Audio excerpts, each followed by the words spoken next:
অবশেষে কি দেশে ফিরছেন তারেক রহমান? ২৫শে ডিসেম্বর এই তারিখ ঘিরে রাজনৈতিক অঙ্গনে শুধু এখন একটাই প্রশ্ন, তারেক যে দেশে এলে কি হবে? তিনি কি কোনো সমস্যার মুখে পড়বেন? আর সবচেয়ে বড় প্রশ্ন, মা গুরুতর অসুস্থ থাকাকালে তিনি দেশে আসেননি, কিন্তু নির্বাচনের মনোনয়ন জমা দিতে কেন আসছেন?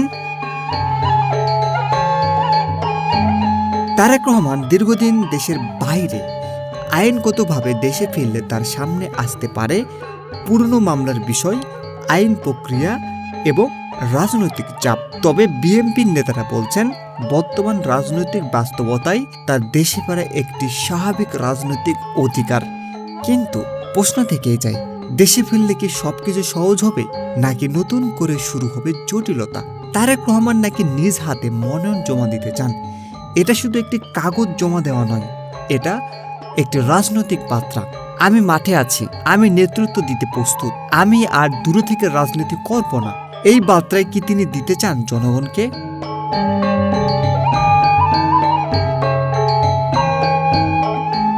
যখন খালেদা জিয়া গুরুতর অসুস্থ ছিলেন, দেশের মানুষ তখন প্রশ্ন করেছিলেন, ছেলে হয়েও তারেক রহমান কেন দেশে এলেন না? আজ আবার প্রশ্ন উঠেছে, মায়ের অসুস্থতার সময় না এসে নির্বাচনের সময় কেন? সমর্থকদের দাবি, তখন আইনি ঝুঁকি ছিল, রাজনৈতিক পরিস্থিতি অনুকূলে ছিল না।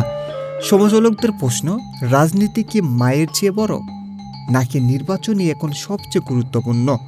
এই প্রশ্নগুলো উত্তর তারেক রহমানকে হয়তো রাজনীতির ময়দানেই দিতে হবে।